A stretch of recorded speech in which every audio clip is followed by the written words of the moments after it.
আসসালামু আলাইকুম। দেখেন কোথায় আসলাম। এই জায়গাটা কেউ চিনবেন অনেকে চিনবেন। এই বাঁশের সাঁকো পাড়ায় আমরা যাইতেছি। ওই যে ছেলে আগে চলে গেছে, কিসের জন্য আসছি সেটা আপনাদের বলবো।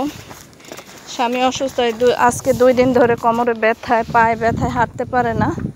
সেই ব্যথা দূর করার জন্য একটা পাতা নেওয়ার জন্য আসছি। সেই পাতা গাছ এই যে সেই পাতা। এই পাতা এক এক দেশে এক এক নামে ডাকে। ওই যে বাচ্চারা, ওই যে দেখেন নাগরদোল্লা দেখছে, নৌকা দেখছে, ওইখানে দৌড়াইছে ওই যে আমার ছেলে। আর এইখানে আইছি এই যে পাতাটা নেওয়ার জন্য। কারা কারা চিনেন কমেন্ট করে জানাবেন। কার অঞ্চলে কী পাতা বলেন জানাবেন। এই পাতাগুলো নিব আমি। এই পাতাটা হয়েছে আমাদের দেশের ভাষায় বলে আকুন পাতা। এটা ব্যথা জায়গায় একটু তেল, এই যে উপরে তেল মালিশ করে একটু গরম করে এটা ওই ব্যথা জায়গাটা রাখলে ব্যথাটা অনেক কমে। তো যারা যারা জানেন না, ভিডিওটির মাধ্যমে যদি জেনে থাকেন, আপনারা সবাই যার যার অঞ্চলে, এগুলো রাস্তাঘাটে, বন অঞ্চলে সব জায়গায় আছে এই গাছগুলো। দয়া করে যাদের ব্যথা বেশি, আপনারা এই গাছগুলো ব্যবহার করে দেখতে পারেন। তো এটা আমি চলে আসছি এখন হয়েছে আমাদের মিরপুর এলাকার ডিওসিসের শেষে।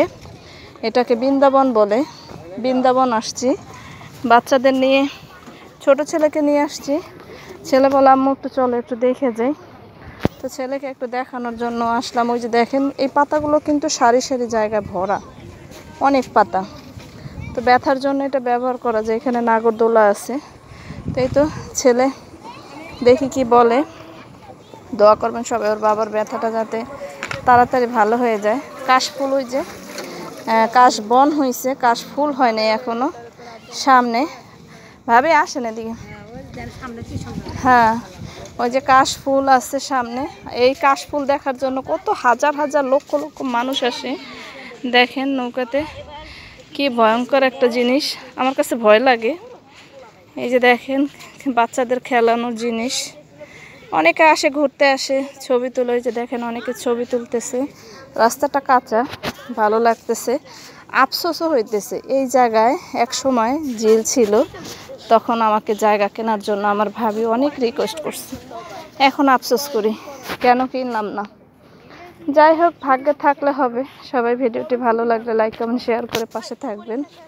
এই দেখেন কাশফুল গাছ হয়েছে, কিন্তু এখনো ফুল হয় নাই, তাই না ভাবি? ফুল হয় নাই এখনো। ওই যে দেখেন সব জায়গায় কাশফুল দিয়ে ভরে গেছে, কিন্তু এখনো ফুল হয় নাই, ফুল আসে নাই। হবে আরো কিছুদিন পরে ফুল আসবে। এদিক দিয়ে তো রাস্তা পাকা হয়েছে ভাবি। এই যে কতটুক করে রাস্তা দেখছেন, একটু, হ্যাঁ এতটুকু, অল্প একটু রাস্তা। ওই যে দেখেন রাস্তা গেছে এদিকে, আরো সামনে ওইদিকে গেছে লঞ্জে। ওই যে দেখেন কি সুন্দর সুন্দর বাড়িঘর দিয়ে ভরে গেছে। ওই যে সবাই ভালো থাকবেন, সুস্থ থাকবেন। এই যে আমরা যাইতেছি।